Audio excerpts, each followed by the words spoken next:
Sebelum lanjut nonton video ini, jika kalian suka dengan channel Pegawai Jalanan, silahkan kalian support kami dengan cara subscribe dan klik tanda loncengnya. Silahkan gunakan headset Anda untuk mendapatkan kualitas suara yang jernih. Selamat menonton.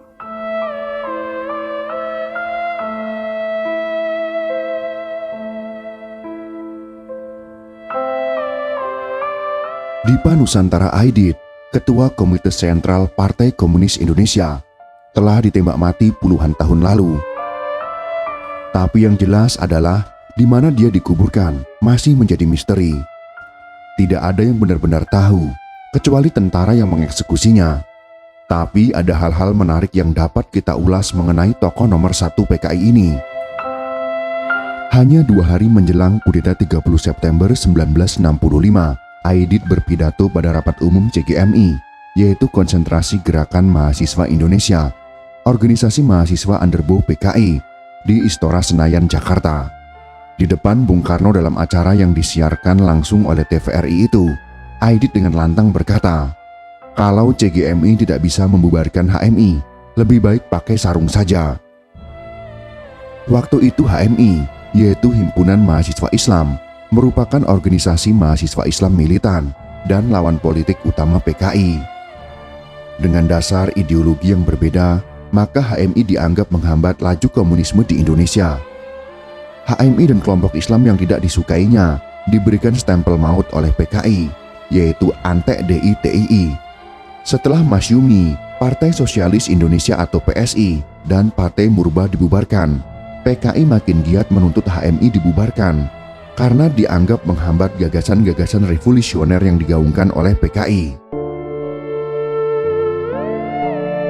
Setelah gagalnya gerakan 30 September untuk menguasai negara, DN Aidit kemudian jadi pelarian yang dikejar-kejar oleh ABRI. Tidak terlalu lama, akhirnya DN Aidit tertangkap saat bersembunyi di sebuah kampung di Solo oleh pasukan infanteri pimpinan Kolonel Yasir Hadibroto.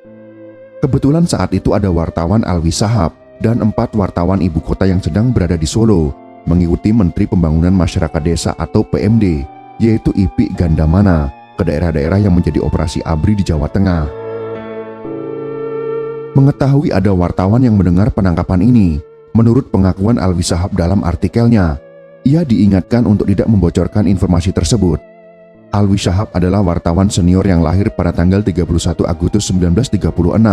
Ia telah menjalani profesi menjadi jurnalis selama kurang lebih 40 tahun. Karirnya dimulai pada tahun 1960 sebagai wartawan kantor berita Arabian Press Board di Jakarta. Sejak Agustus tahun 1963, ia bekerja di kantor berita Antara.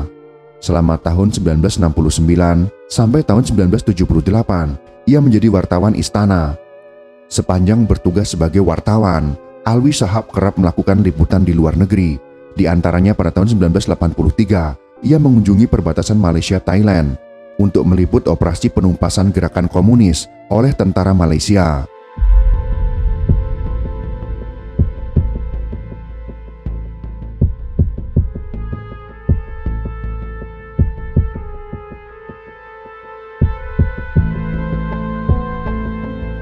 Kita kembali dulu ke masa-masa sebelum meletusnya gerakan 30 September untuk mengetahui catatan sejarah yang telah terjadi agar bisa menarik benang merah di akhir pembahasan.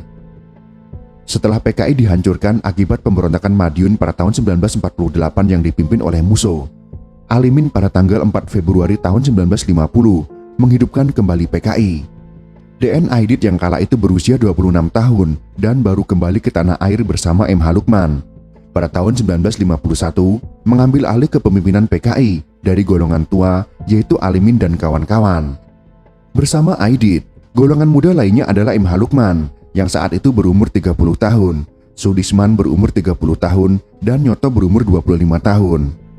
Di bawah pimpinan Aidit ternyata PKI berkembang dengan sangat pesat. Padahal ketika ia mengambil alih partai, PKI baru saja mengalami kehancuran akibat pemberontakan Madiun. Sekonyong-konyong pada pemilu tahun 1955, PKI meraih 32 kursi parlemen, menjadikan PKI sebagai kekuatan besar keempat setelah PNI, Masyumi, dan NU. Bahkan di awal 1960-an, PKI menantang agar diadakan pemilu kedua. Aidit dengan sangat yakin partainya akan mampu menjadi pemenang pemilu jika diadakan pada tahun itu. PKI ketika itu merupakan partai komunis terbesar ketiga di dunia, di luar Cina dan Uni Soviet. Pada saat yang bersamaan, ketika komunis internasional terpecah menjadi dua kekuatan, antara kelompok Moskow Uni Soviet dan kelompok Beijing Republik Rakyat Cina, PKI ternyata lebih condong mengikuti garis RRC. Bahkan, Aidit dan kawan-kawannya ikut-ikutan mengecam politik revisionis Moskow. Dalam masa-masa inilah, PKI mendapat kepercayaan dari Bung Karno untuk ikut dalam pemerintahan. DN Aidit sendiri menjabat sebagai Menko atau Wakil Ketua MPRS, sebuah jabatan yang lumayan sangat strategis. Dalam masa-masa itu pula, PKI meningkatkan aksi-aksi revolusionernya, menentang lawan-lawan politiknya, dan jelas PKI mendapatkan kesempatan untuk mempengaruhi Bung Karno dalam menelurkan kebijakan. Berturut-turut Bung Karno membubarkan Masyumi, PSI, dan Partai Murba. Melalui Sekjen PNI Surahman, yang konon katanya adalah orang PKI yang diseludupkan ke PNI, mereka berhasil menggusur tokoh-tokoh PNI anti komunis seperti R.H. Kusnan, Hardi SH, dan Muhammad Isnaini.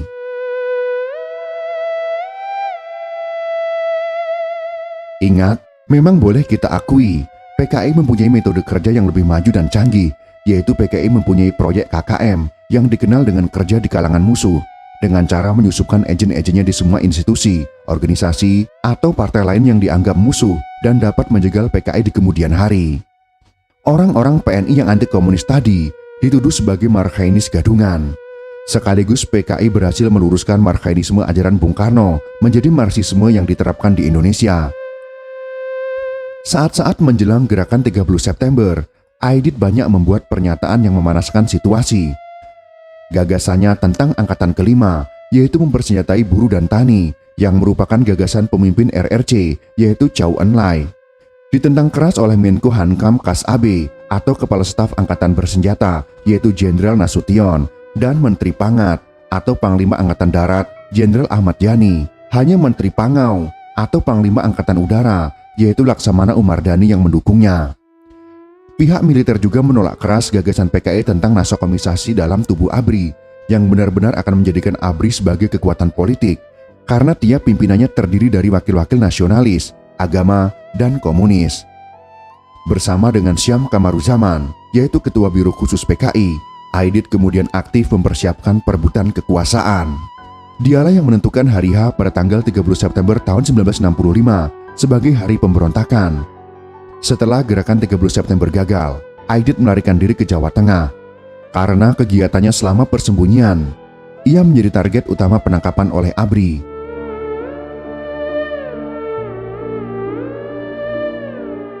Setelah 1,5 bulan bersembunyi di sebuah tempat, Aidit akhirnya tertangkap pada tanggal 22 November tahun 1965 pukul 9 malam di Desa Sambeng, sebelah barat kota Solo.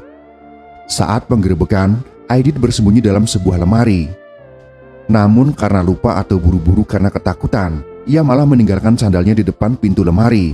Ketika tuan rumah tempat Aidit bersembunyi yang merupakan seorang pensiunan pegawai kereta api ditanya tentang siapa pemilik sandal itu, ia pun mengaku sandal itu kepunyaannya. Tapi ketika disuruh mencobanya, ternyata sandal itu kebesaran. Dan ketika lemari itu dibuka, Aidit berada di dalamnya. Aidit kemudian berteriak, "Jangan tembak saya Menko dan Wakil Ketua MPRS." Aidit sendiri kemudian dieksekusi mati dengan cara ditembak di suatu tempat di Jawa Tengah. Sebelum dieksekusi, ia sempat membuat pengakuan tertulis setebal 50 halaman. Pengakuan ini entah bagaimana ceritanya, telah dimuat dalam harian berbahasa Inggris di Tokyo, yaitu Asahi Evening News, berdasarkan berita yang dikirimkan korespondennya di Jakarta, yaitu Risuke Hayashi. Di antara pengakuannya, Aidit mengatakan memilih tanggal 30 September sebagai tanggal kudeta. Ada usul supaya gerakan tersebut dilaksanakan pada tanggal 5 Oktober pada saat hari ulang tahun ABRI, tetapi dipercepat karena detail-detail rencana kudeta mulai bocor keluar. Setelah ditangkap, Aidit dibawa ke markas Brigif 4 Loji Gandrung Solo untuk diinterogasi. Dalam pemeriksaan itu, Aidit mengaku bertanggung jawab atas gerakan 30 September dan meminta untuk bertemu dengan Soekarno. Permintaannya ditolak oleh Yasir yang khawatir bahwa Soekarno akan memutarbalikkan fakta. Pada awalnya Aidit akan dibawa ke Semarang untuk diadili di markas Kodam di Ponorogo, namun hal itu tidak pernah terjadi. Dalam perjalanannya ke Semarang, Yasir membawa Aidit ke markas Batalion 444 di Boyolali tanpa sepengetahuan pengawal lainnya. Di sana Yasir menunjukkan sebuah sumur tua di belakang rumah Mayor Trisno, komandan batalion tersebut. Di tepi sumur tua itu, Yasir mempersilahkan Aidit untuk mengucapkan kata terakhir. Aidit pun berpidato dengan berapi-api dan mengkritik Soeharto serta Nasution sebagai pengkhianat revolusi. Di akhir pidatonya, ia berteriak, "Hidup PKI!"